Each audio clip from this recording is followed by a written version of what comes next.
Hello, my name is Jennifer Watkins, and today I'm going to do a podcast for everyone as I try to bring awareness for narcissistic personality and codependence and empaths that come together in toxic relationships. I each year bring awareness for World Narcissistic Abuse Awareness Day, which is June the 1st, and so each year I post as much as I possibly can to bring awareness up until June the 1st, and I usually start that in May. This year I started in April because I did have some extra time because we had this pandemic with the COVID-19, and so I did start a little bit early. This past week or so I haven't been able to do as much because I have been dealing with some other things, and so I am actually, for the first time in a couple of months, headed out for the first time to see some of my family. I'm going to see my mother and my stepfather. It is Mother's Day weekend, and I have actually been cooped up for the last couple of months, and really the only person I have spent any real time with is my grandson. So it feels kind of weird to be out driving around like this. I'm usually just leaving my driveway and up to my daughter's driveway. And so I have about an hour, and I decided that I was going to do this. So hopefully everybody can hear me. I have my earphones in, and I hope that some of the things that I share here will help those that really are interested in this subject. Some people are trying to support loved ones, and other people are actually going through toxic relationships and just looking anywhere to just get some kind of help and understanding, validation, and everybody deserves to be validated. So here I am to help you get through some of that, because I don't want anyone to feel like they are not worthy. You are worthy. You are.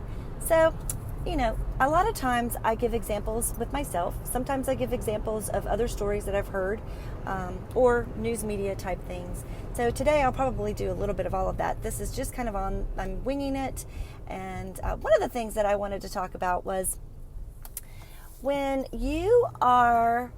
the things that is the biggest threats to a narcissistic person, and this is how you can notice traits within people when you're looking for red flags.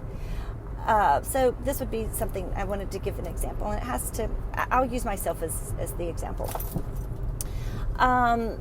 Narcissistic people, their biggest fear is that their mask is ripped off and that you will expose them for who they really are.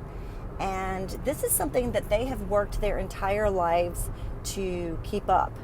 And sometimes they've had to move, they've had to change friendships, like groups that they hang out in. They've taken themselves away from family members altogether. Sometimes they come back, but it might be long periods. But there's lots of things that go on within these narcissistic relationships. And it is because the narcissist does not want anyone to pull the mask off of them and have them be exposed for who they really are.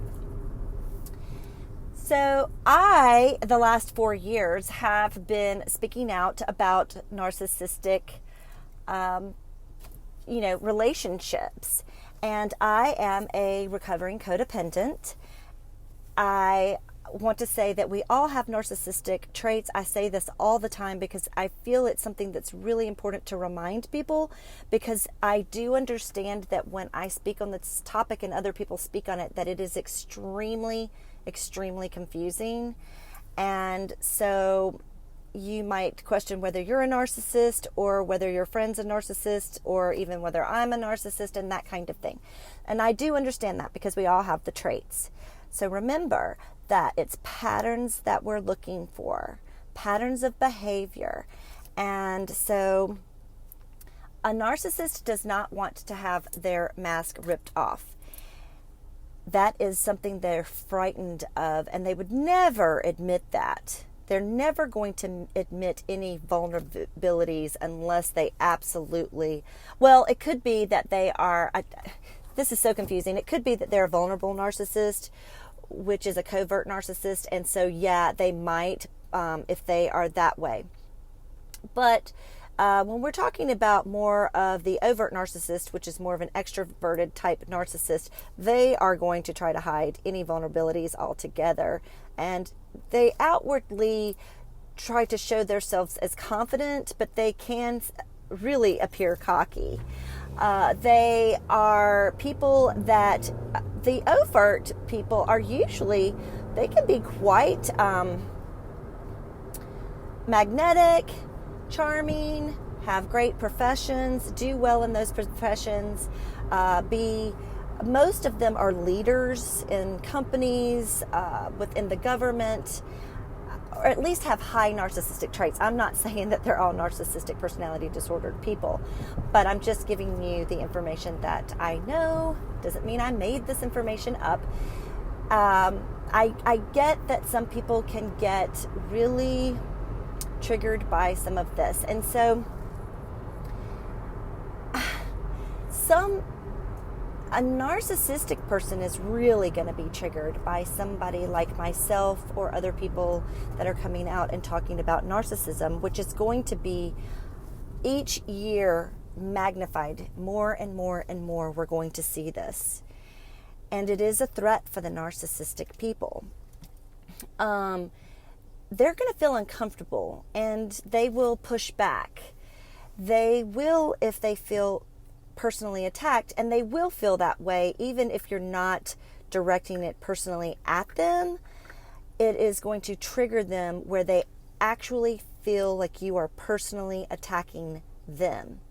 And so you'll see some pushback where that person may decide to start to smear that person. So if I use myself as an example and somebody is feeling threatened by me, whether I am threatening them at all, they may take it that way, and so they would go behind my back and personally start to smear my name, which would be, they would talk about me, they could possibly make up complete stories that sound absolutely believable. A lot of times when this happens, a narcissistic person, they project what they are actually doing onto someone else. And that's why when they tell the story, it is believable.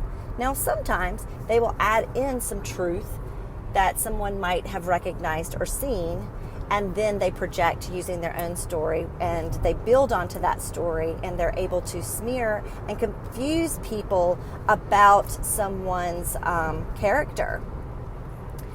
I know this, and so when I decided to start speaking out on narcissistic relationships and narcissistic personality disorder, or just narcissistic traits, period, I knew that I was putting myself out there to get judged.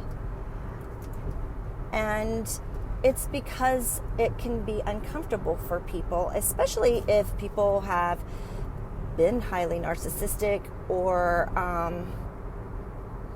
are a narcissist, and or even if they've maybe even had a relationship with me personally before, they may think that I'm actually speaking about them. I might, sometimes tell a story about something that has happened in my past in a relationship. That doesn't necessarily mean that that person was a narcissist. And I try to make that very, very clear. They may have had high narcissistic traits, or it might just be that there was some narcissistic stuff going on between the relationship, because we all have traits, and I might give an example of something, but that doesn't mean that somebody is a narcissist. And I do believe that that confuses a lot of people. Now, the other thing that confuses people is when we say that narcissistic people, codependents, and empaths are very attracted to each other. And if you have grown up as a codependent and a fixer your entire life, you may have been conditioned, and you are very susceptible to continuously get into the same types of relationships with narcissistic people. Now, I think that's another thing that confuses people or upsets people, because I say that I am a recovering codependent. I still work on myself. I don't think I'm anywhere near as codependent as I used to be, but I definitely still get triggered, and I definitely notice it. And I try to correct it when it's happening. I try to deal with it when I can. But there are things that for someone, for example, as myself, and I can speak about myself because I know me. It's like, it's easier for me to talk about me. When you get triggered, a lot of times it's because you have high stress stuff on you after you've been going through, well, it can happen anytime, but I know for myself, like, it's always been like this for me. Like, I can carry a lot of stress because growing up, I learned to live in chaos, and so I was able to juggle all kinds of chaotic stuff that the normal person would probably never be able to handle, and they would be like, this is crazy. They would never in a million years be able to take that on. But somebody like myself, who was kind of conditioned in chaotic stuff throughout their life, can carry a lot on their back, or, it's almost like carrying the weight of the world. And so it could be like 10 different things that are really big. And so they're able to kind of hold it together. But eventually somebody gets tired, right? And too much chaos on anybody can cause a person to start to shut down or act out. And this is where they start talking about, I haven't done this video yet, but I'm looking forward to doing it, where I talk about CPTSD, or, well, post-traumatic stress disorder, but it's a little different, and it's called complex post-traumatic stress disorder. And it is basically when you are triggered and you start acting out, and you can actually look like the narcissist, or look like you have some other personality disorder. And there are personality disorders that where people react and they don't have they don't know how to not react. They don't know how to breathe through things and not react. I forgot. I'm sorry. I'm trying to watch traffic as I drive with my earphones in. But so I get a little bit distracted. But they don't have mood regulatory, whatever you call that. Like, they're mood disorders. Like, you can, and pretty much in all the disorders have that. So there's different disorders, like there's borderline personality disorder, there's bipolar disorder, there's histrionic personality disorder, there's narcissistic personality disorder, there's antisocial personality disorder, which is sociopaths. There's different types of disorders, and you can have a disorder where they coexist. And I've talked about this before, so I know sometimes, if you listen to me all the time, I'll sound like I'm on repeat, but some people haven't heard it, and sometimes we need to rehear it. I know I do. I'm always listening and studying up on this stuff for my own self. And so when you are triggered and your CPTSD is triggered, you can appear to have some kind of disorder. You may actually have a personality disorder. I mean, I'm not, I can't diagnose anybody. And I do know that other personalities are very attractive to a narcissist as well. Because a narcissist, again, I've said this many times, they like good, and they don't care what kind of attention they get as long as they're getting attention. It's when they don't get attention that it's a problem. So if you are somebody, let's just say, that is a borderline personality disordered person, you are going to be high narcissistic supply for somebody that is a narcissist, and you're going to have a really toxic relationship. I actually questioned whether I was borderline personality disorder, to be quite honest with you, throughout my years in therapy. I definitely have some traits we all have traits of everything. So there was a major trait that I have within that, but I am actually a codependent, but I do have some traits from experiences that I had growing up that you would see in other personality disordered things. I'm just not considered one of the disordered personalities. So, but I definitely did question. I've questioned a lot of things in my therapy, because my judgment, because of some of the relationships that I have been in my lifetime, I was conditioned to not trust my own judgment and to question my reality. And there are names for that called gaslighting and also crazy making. So if you Google that, you can learn all kinds of things about that. I do talk about it on my channel, and lots of other people do too.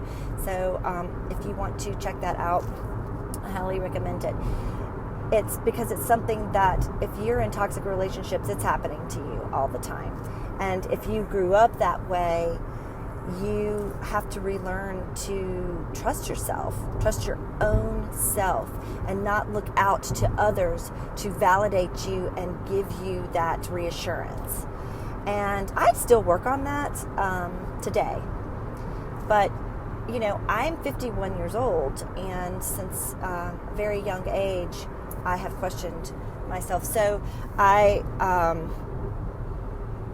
I feel like it's something that I'll probably work on the rest of my life, but at least I'm willing to look at those things, and I'm willing to do the hard work. And that is something that is very difficult for a narcissistic person to do.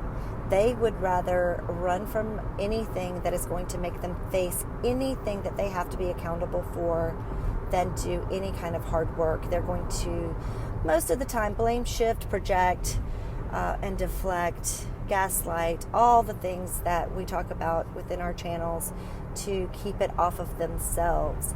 Now, that doesn't mean that normal people don't do that sometimes in situations. But again, we're talking about patterns of behavior that are repeated time and time again.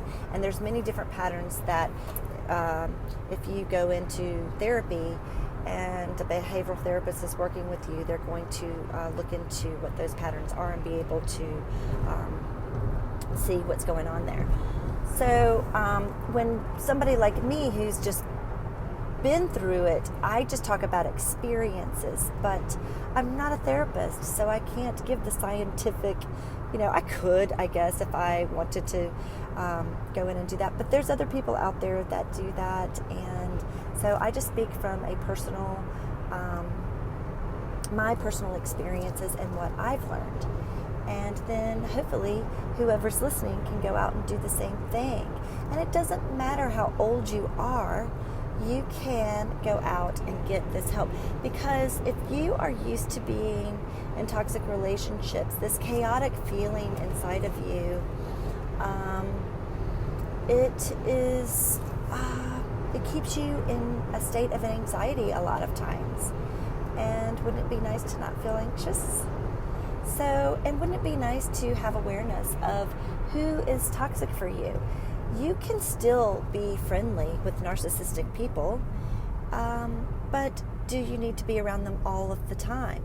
Or can you be friends with them? Sure, but if they start to cross your boundaries and they start to demean you in any way, you are able to then create those boundaries and speak up for yourself, and the narcissist will know to back away. Now, they may decide to go and hang out with somebody else for a while, and they may come back around. But if you know, then you know that that's how they are. You can't change them, and you accept it for what it is, but you know how to kind of manage it. You can't make a person be a certain way, but you can make the decisions on what is best for you. And that can kind of change the dynamics of your relationships. And I'm not going to lie, and I've said this before, it can feel quite isolating at first when you start to come out with this, especially right now. It is, in the last 4 years, really being talked about, and now more than ever. And as we go into years forward, it is going to be talked about more and more and more, as it is what is considered a growing pandemic and psychology. And so they are looking at it very hard. And so in order for us to be able to get along within companies and communities, within our school systems and, all the different ways that we all come together, it is important to try to understand some of the more difficult personalities to figure out how to where to place people and that kind of thing, like HR departments, and what roles people are going to take and how they manage that. So, and it's important for HR and different, even our public officials, like, the police departments that come out to the homes when domestic violence issues, things come up, to understand that just because the one person is acting emotional doesn't mean that they are the crazy one. It may look like that, but this is where awareness comes. It really, really, really is important for awareness, because that person has been taking stuff for so long that they are highly emotional, and they just need somebody to hear them and believe them. And so they can be sometimes the one that doesn't look stable and the one that's not believable. And a narcissistic person knows that, and they use that and exploit that to their advantage. And it's really sad. But when people get awareness, they can recognize that.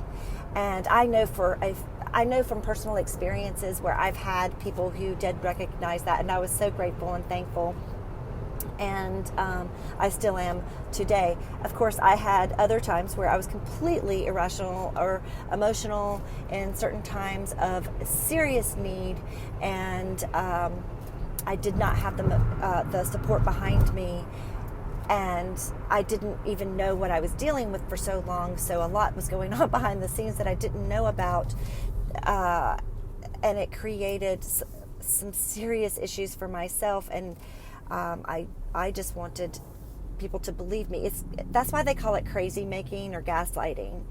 And there is a movie called Gaslight. It's an old movie, but it explains it really well in that movie. And that's actually where this word came from, was that movie Gaslight.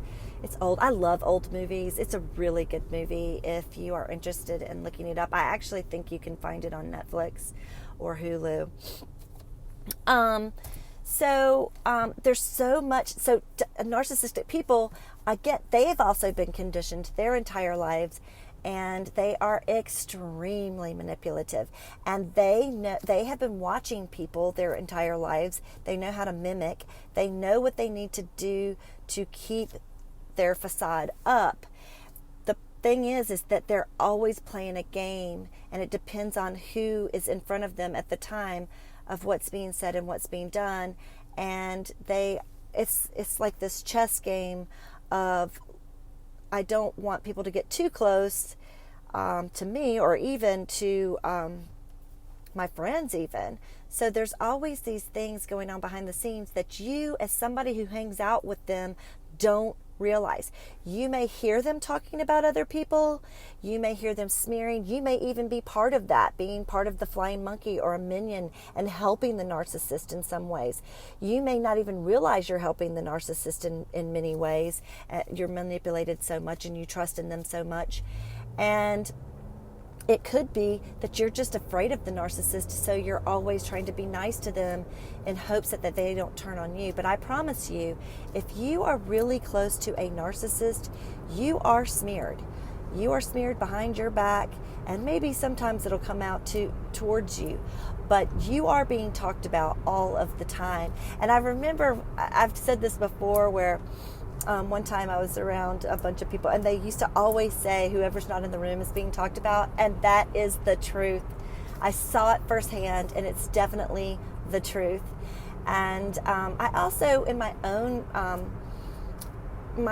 personal experience, like a smear campaign, when people are talking about you, if they are if they are codependent as well, then they are enablers of the narcissist, and the narcissist knows this. They love it. They have power over these people some way. They know that, and these people need them for some reason. And so if they're not the ones being talked about, they can actually smear you as well. It's like they become these extensions of the narcissist, and it's this ugly thing. They may see it within themselves at other times. They may even feel bad about it sometimes, but they can get caught up in the game. I remember somebody telling me one time about this group of people that were talking about me, and it was about something physically with me.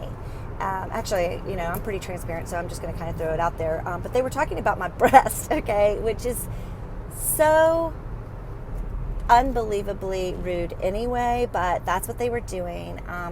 These were people that I knew, and so this person who knew and could see, they were more of an outsider, and they could see exactly what was kind of going on within this dynamic.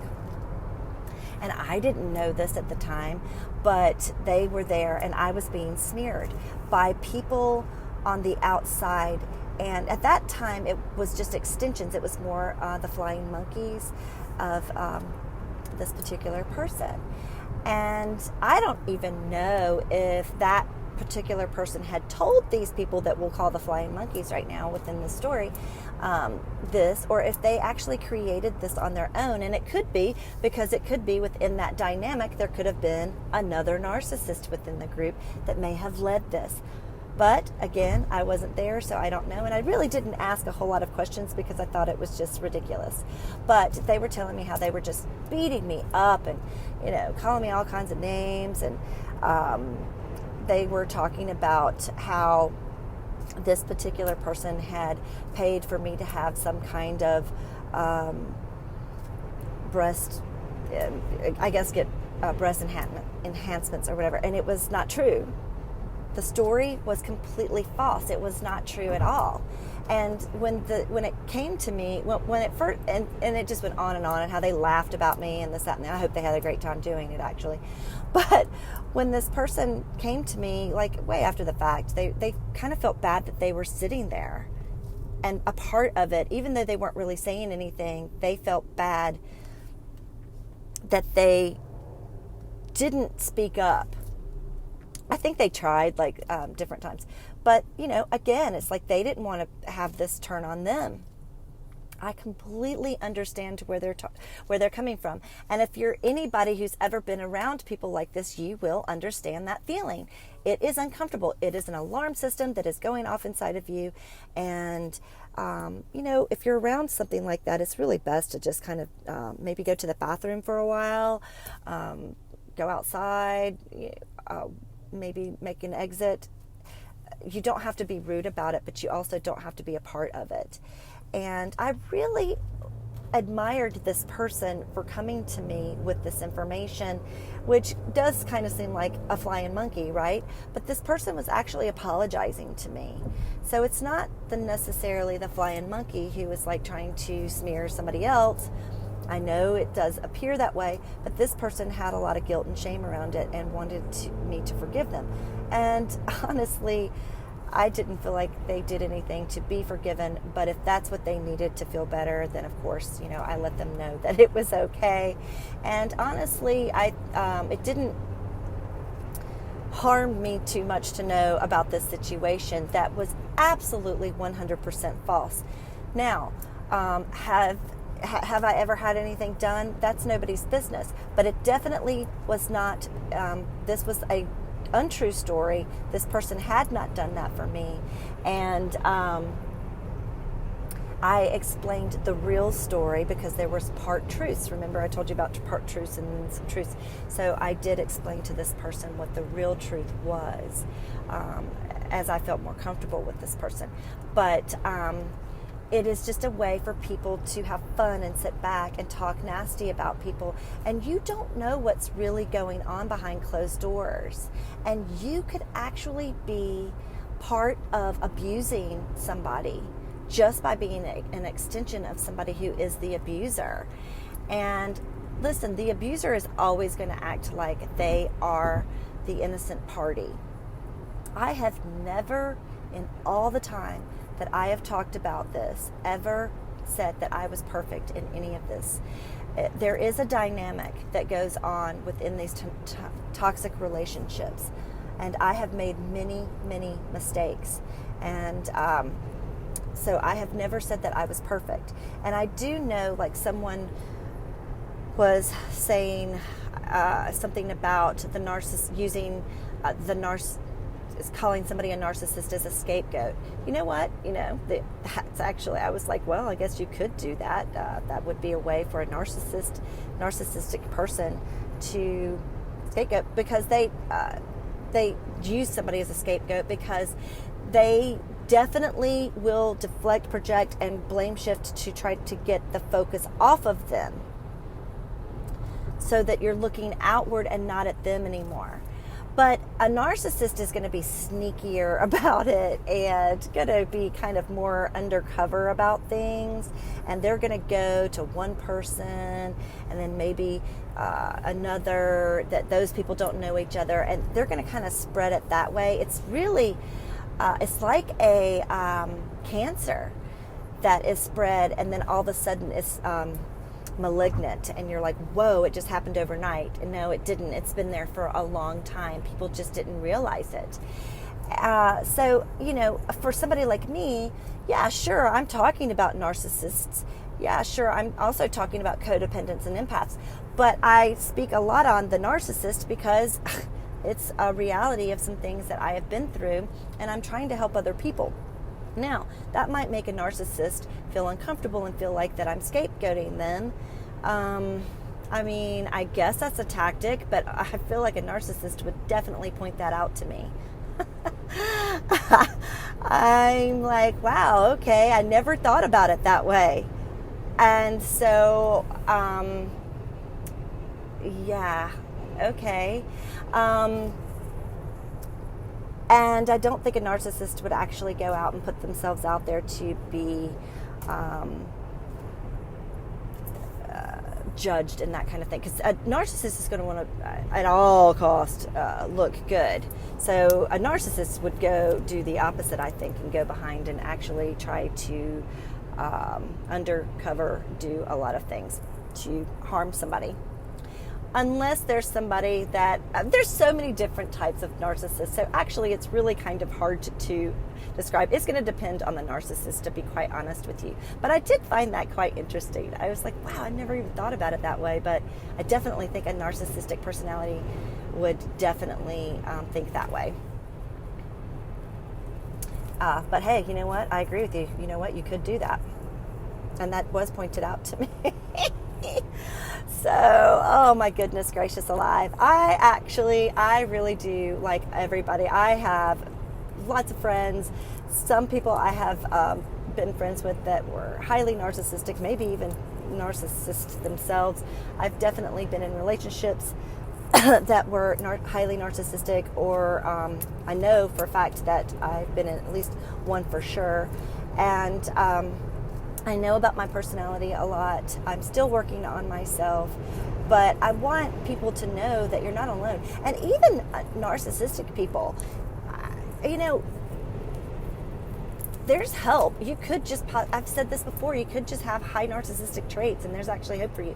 Now, if you're more on the sociopathic type side, where you have absolutely zero empathy whatsoever, that might be a completely different story. But if you have some guilt, if you can feel guilt and you do have empathy at all, you may just have high narcissistic traits, and it's something that you could actually go into therapy for and get some help, and it will help with those interpersonal relationships that you have that sometimes really get messed up and very toxic. And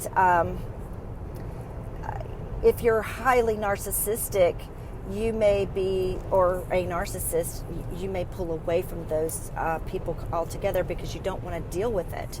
It's just something you don't want to deal with. You don't want to look at it. It's got to be their fault. It's the way the narcissistic personality type disordered part of a narcissist, they have to make it somebody else's fault so they don't have to deal with that shame of what they've done. And there may be moments that they see it, but it ain't going to be long. It'll be fleeting, and then it's gone again. And, somebody like me, I'm going to get lashed out at sometimes. I get that. But because I have been working on this stuff for so long, I think I can take it a little bit more than other people. Now, there are going to be times that, I am triggered, especially if I'm really tired and things like that. But I just have to recognize that within myself and deal with myself and do the work on myself, and then kind of regroup again. So narcissistic personality disordered people are not going to like this, because it's kind of like ripping the mask off. It's like, oh wow, all these manipulative tactics that I've been using, all these people that I've been using, all this, could be for years, it could be moons, and you just didn't see it. You might have seen them doing it with other people, but you never saw it happening to you. And then one day, boom, the mask is ripped off, and you're like, it's happening to you, and you've been thrown off the pedestal. Sometimes you're brought back on, sometimes you're dropped back off. And I talk about that a lot on my YouTube channel and my podcast channel. And it is confusing. It is going to be extremely annoying to highly narcissistic people and narcissists. But here's the thing. So for me, for my channels, you don't have to be on my page. You don't have to go to my channels. You don't have to listen to me. So people with high narcissistic traits or narcissistic personality disorder people, they'll be triggered by it, not like it, want to smear me, want to call me out, want to be mean to me, have really bad feelings about it. It'll trigger all kinds of malice and anger within inside them. And yet, instead of just blocking me or going away from my page, they're going to sit in that and go through, if they're narcissists, they're definitely going to go through the motions of being cruel, smearing, doing things to try to harm, and that kind of thing. But there are people out there that have narcissistic traits that actually do want some help. There are people that are codependents and empaths that absolutely want help, maybe even borderline personality disorder, and it's like, look, I didn't even realize that was a thing. I didn't even realize that, that's why I'm always in these toxic relationships and why I'm always having problems with people, that I just surround myself with the wrong people, and that when I'm around the right people, I'm never triggered. It's only when I'm around that type of personality, and I can promise you that's the truth, because once I started making changes in my life, it was moons. My whole life changed.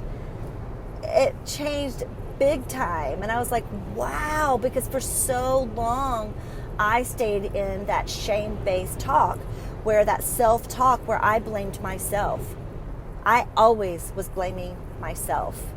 Even though there were parts of me was like, this is not right, I would always go back and blame myself and be like, I must not be good enough. I must have done something wrong. Why is this always happening? I really did go into the shame part of it, because that's what my brain learned growing up, is this shame thing. And it's because of certain things that happened in my lifetime. And I've had to deal with that stuff. And there was some of it that I never wanted to deal with. I did a little bit, but I actually did not. I was trying to not deal with it because it was too much for me. And I eventually will probably go into all of that, but the time is not right now. And we all have our inner things. We all have our inner things. But I can tell you that you can become healthy. You can. You just got to do the hard work. And it is not easy, because you have to face feelings. You've got to get in a space where you're okay with dealing with those feelings that you haven't wanted to deal with. And then you can get to the other side.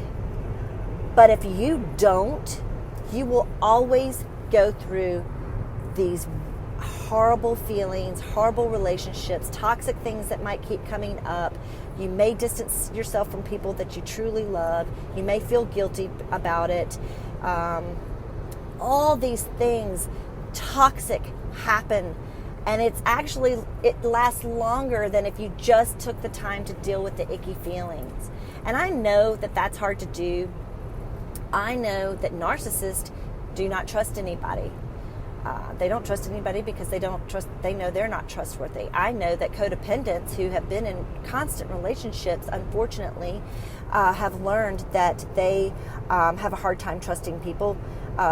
We tend to always trust them first and then get hurt later, and are so mad and call ourselves stupid in that self-talk. How could I have let that happen to me? And again, and you go through that whole thing. You're not stupid. It's just you're learning, and we were taught not to try. It was like you're innocent, and then somebody took something from you. They stole it from you, and that's what narcissists do. They steal that good stuff from you, and they want you to feel pitiful, and they want you to feel bad because that makes them feel better. It's just how that disorder works. It is a soothing thing for them, and they may not recognize it. They may recognize it when it's happening. But if they did recognize it when it was happening, and they cared and they had any empathy, they would stop and go, oh my gosh, I see what I'm doing, and this is bad. I'm hurting someone, and they don't deserve it, and it's because of what I'm doing, and I need to do something. I need to do something to change it. If you are someone who's narcissistic, and you can see those times when you're doing that, oh my gosh, there is help for you, and you just need to find somebody that you can trust. And I know that's hard. And if you're codependent and you keep getting in these relationships and you're beating yourselves up, and you're not and you're afraid, or you're somebody afraid to even date again because you're afraid to be hurt again, that is part of CPTSD, by the way. That is part of it, and the isolation and all of that, it is major CPTSD. You may want to go and get some therapy for that. I have that issue, and it is real. And so if you want to look up some of this stuff and try to get some help, if you've been in these toxic relationships, I promise you there's some help there. I am not somebody who is out there trying to hurt narcissistic people and, God forbid, have something bad happen to them, or them to be put on an island of their own. Not at all. And I've had narcissists come to me and, challenge me since I've started speaking out, laugh about it, and, try to put me down. Even when they're talking to me, that's gaslighting. And when they do it, I'm like, oh boy, I could point it out. But you know what? It's not up to me to fix somebody. That's that codependency in me, and it's up to them to want to be fixed. So it's not like I'm going to sit there and argue and point that out constantly to somebody. They have to want that.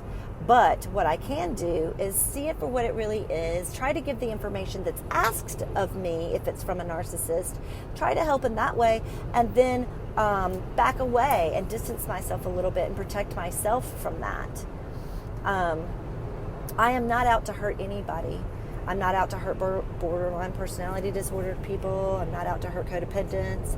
I want to help. I want to help people. And from my experiences, I know that there is help out there for you. I know you can feel better. I know for a fact that relationships can even really have an understanding once we stop trying to make somebody be something that they're not. And that goes both ways. That's both ways. I can tell you that if you are codependent, that is somebody who also has control issues. And we need to work on that. I have to work on that. I've definitely had to work on that. I'm still working on that.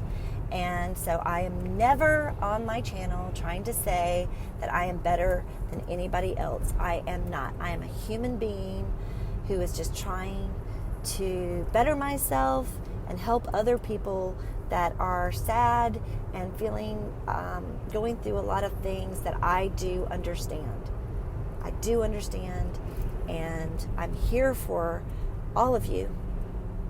And so I bring awareness for World Narcissistic Abuse Awareness Day, not just for people that are being abused by narcissists, but it's for the narcissist too. I mean, H.G. Tudor is a narcissist, and he's actually spoken out for World Narcissistic Abuse Awareness Day.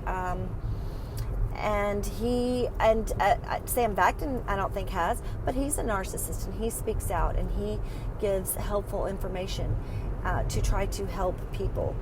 And so we're all just people trying to make it in the world, right? And we have to have interpersonal relationships, and we want to have those close relationships, including narcissists. They want that really bad. They want it so badly. And so does somebody like me. So with awareness, we can make a change. We can. So no matter where you are on the spectrum, you can help make change. You can. So this is why I do it. I'm speaking out. If you don't like it, you can block me, not see my pages, and I completely understand. Otherwise, I hope that you will help me and others share this information, as it will be something that we see more and more of as time goes on.